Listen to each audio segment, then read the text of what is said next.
Assalamualaikum warahmatullahi wabarakatuh. Bismillah, alhamdulillah, wassalatu wassalamu ala rasulillah Sayyidina Maulana Muhammadin la nabiyya ba'dah wa ala alihi wa sahbihi wa man tabi'ahudah amma ba'du. Sahabat-sahabat sekalian, kawan-kawanku semua, kali ini kita akan mengaji dan mengkaji ilmunya wali. Untuk menjadi wali, seseorang itu tidak bisa diusahakan karena itu sudah takdir dari Allah. Tapi untuk menjadi orang soleh, kita bisa untuk mengusahakannya. Itu salah satunya dengan mengaji dan mengkaji ilmunya wali. Bagaimana seorang kekasih Allah bersikap, bagaimana kebijaksananya, arifnya seorang waliullah, kesalehan sosialnya, kesalehan individualnya bisa kita contoh agar kita bersama-sama berusaha menjadi orang soleh. Kali ini di depan saya ada kitab Kifayatul Atqiya yang merupakan syarah dari nazm Hidayatul Atqiya.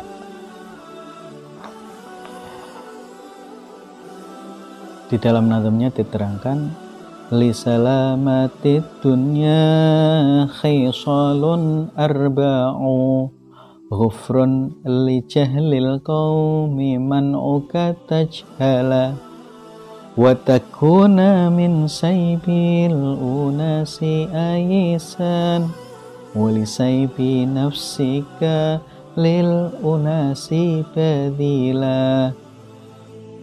Di dalam nazm ini diterangkan 4 kiat agar kita selamat dari bahayanya dunia, dari keburukan ahli dunia. Apa saja bahayanya dunia? Bahayanya dunia adalah bisa melalaikan kita pada akhirat, bisa mengurangi ketakutan kita ketakwaan kita kepada Allah Subhanahu wa taala. Bisa juga mengurangi kecintaan kita kepada Rasulullah Muhammad SAW. Karena dunia itu merupakan hijab atau penghalang kita untuk sampai kepada Allah Subhanahu wa taala. Sebagaimana kita ketahui, penghalang itu ada 3, yaitu ghafalat, lalai kepada Allah, syahwat, yaitu menuruti keinginan hawa nafsu, dan juga mukhalafah, yaitu durhaka, tidak mematuhi perintahnya dan malah menjalankan atau melanggar apa yang dilarang oleh Allah Subhanahu wa taala. 4 kiat agar selamat dari bahayanya dunia di dalam nazm disebutkan ghufrun li jahlil qaumi. Kiat pertama agar kita selamat dari bahayanya dunia, dari keburukan ahli dunia adalah mengampuni orang-orang yang tidak tahu. Ghufrun li jahli. Ketika kita merasa tersakiti atau didolimi oleh seseorang, kita lebih banyak untuk mengampuni karena orang tersebut lalai atau mungkin tidak tahu. Sebagaimana Rasulullah juga sering mencontohkan, yang mana Rasulullah sebagai uswatun hasanah, suri tauladan, beliau ketika disakiti oleh kaum kafir, bahkan malaikat ingin membalasnya dengan menimpakan gunung kepada kaum kafir, akan tetapi Rasulullah tidak ingin. Innahum la ya'lamun, mereka tidak tahu.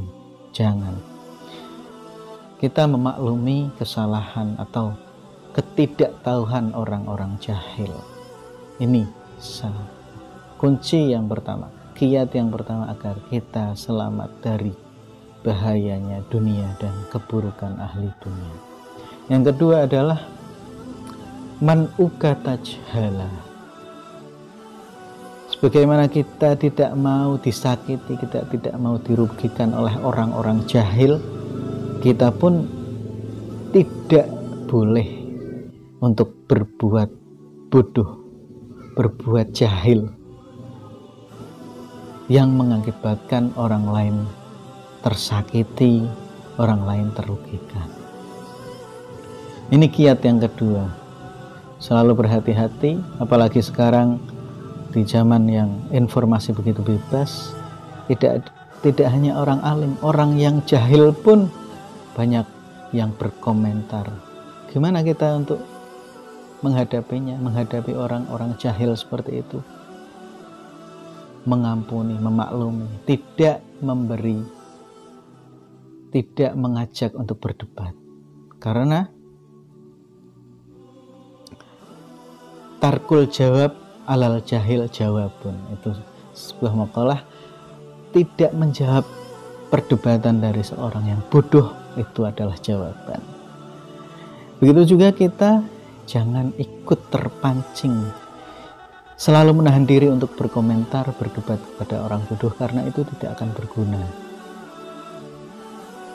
Malah ilmu kita atau apa yang kita ketahui akan sirna, akan terasa tidak berilmu. Ketika kita bermujadalah, berdebat dengan orang-orang bodoh, kita hanya mensia-siakan ilmu kita. Yang benar adalah tadi, tarkul jawab alal jahil jawab. Meninggal jawab, tidak menjawab perdebatan dari orang-orang bodoh adalah jawaban itu sendiri. Yang keempat adalah wa takunu min saifil unasi aisan. Ketiga, kiat agar kita selamat dari dunia, dari bahayanya, keburukannya ahli dunia adalah tidak mengharap pemberian, tidak mengharap pujian, tidak mengharap imbalan dari orang-orang lain. Ini akan menyelamatkan kita dari bahayanya dunia. Justru yang keempat itu walisai binafsika lil unasi badila. Justru kita berlomba-lomba. Semangat kita adalah memberi, mempersembahkan, membagi kepada orang lain apa yang kita punya, apa yang kita mampu untuk berikan, apa yang kita mampu untuk persembahkan.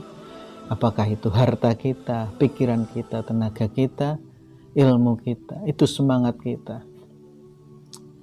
Tidak mengharap pemberian orang lain. Yang ketiga, yang keempat, justru kita semangat untuk memberi, berbagi nikmat kepada orang lain. Seperti halnya pada satu hadis, izhad fid dunya yuhibbukallah wazhad fima indan nas yuhibbukan nas. Zuhudlah kepada dunia, maka Allah mencintaimu. Zuhudlah, tidak berharap kepada apa yang dimiliki orang, maka orang-orang akan mencintaimu.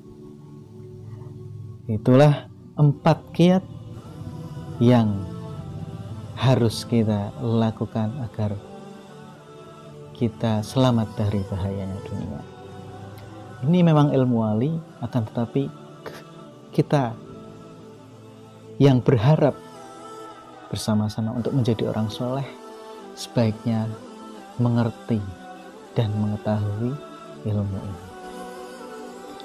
Dan dari nazam itu, lama qala al-imam, ketika Imam Ahmad bin Hambal bertemu dengan Imam Hatim al-Asham, Imam Ahmad bin Hambal bertanya kepada Imam Hatim al-Asham, ma as-salamah minat dunya ma asbabuha. Wahai Hatim, bagaimana caranya agar kita selamat dari bahaya-bahayanya dunia?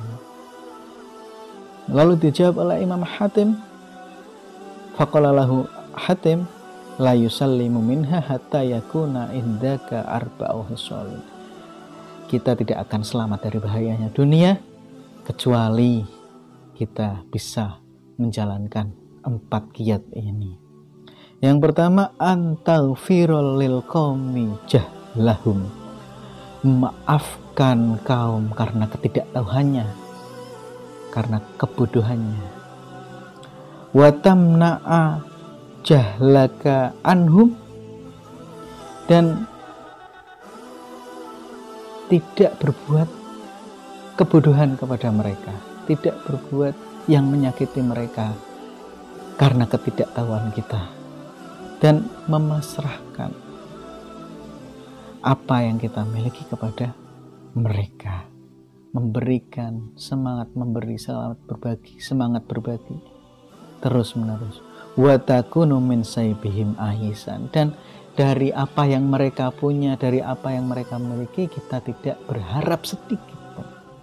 Fa idza kunta hakadha salimta, ketika kamu sudah bisa melakukan 4 itu tadi, maka niscaya kamu akan selamat minat dunia, dari dunia dan bahayanya.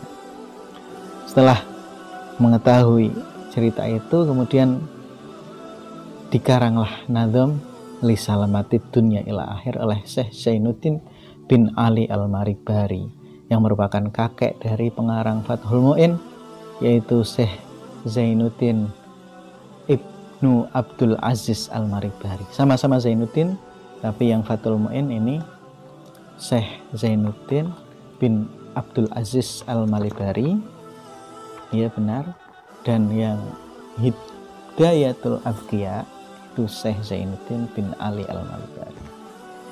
Sekian, mudah-mudahan bermanfaat bagi kita semua.